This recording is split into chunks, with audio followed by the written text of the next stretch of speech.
Well,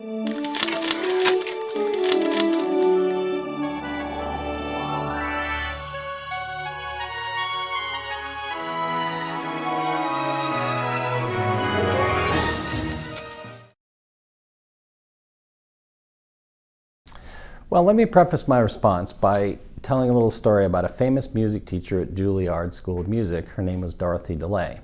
She has students that perform concerts in the most prestigious venues all over the world. And yet, their daily practice regimen, which she insists that they do, consists in large part of rehearsing and redoing the most rudimentary basic elements of practicing their instrument, things that a beginner would do. This sounds odd, but when you think about it, you realize that without a solid foundation, the more sophisticated elements of their activity are not possible. In cybersecurity, we have a similar situation.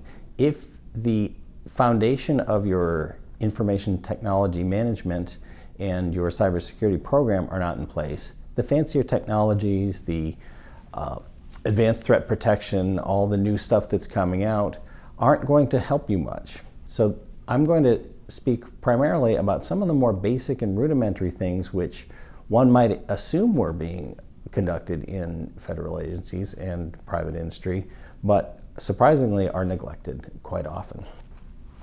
First order of business is to know what you have. If you don't know what you have, you can't make it secure. That includes hardware, software, virtual machines if you're in a cloud environment, which of course more and more agencies and organizations are moving to. And most importantly, your data. Know what your data is, know where your data is, know who has access to it and what they use it for and what its sensitivity levels are. If you don't know that you have social security numbers in your database, you're not going to guard them very well. Quite often we see systems that aren't supposed to have, for instance, social security numbers that actually do. People will use them as identifying information when they're not supposed to. They'll put them into comments fields, etc. So know what your data is, know what your systems are, have a solid, reliable, and accurate inventory. Number one, because that's what you need to be able to conduct all the rest of your activities. That's your foundation, number one.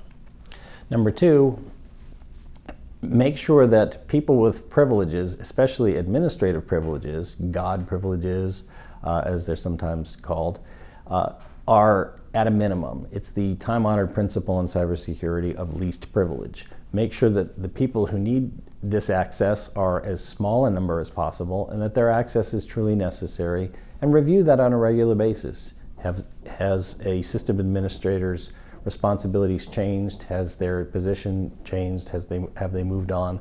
And if they don't need that access anymore, you can change it, and you should change it or revoke it. This also applies when the employee leaves, is terminated, whether it's voluntary or not. Change their password or terminate their account. You'd be surprised how often people leave orphaned accounts in place with administrative privileges. Or don't change the passwords. Maybe this person had access to all the systems internally and still knows the passwords, but you didn't change them when they left because they were a nice person. Well, I'm sure that they're nice people, but you ought to change them anyway. Finally, or not finally, but the next step is to perform regular vulnerability scans. There are lots of tools out there that will do this and will report to you on basic vulnerabilities that exist in your system. That's usually operating system levels or perhaps also your applications.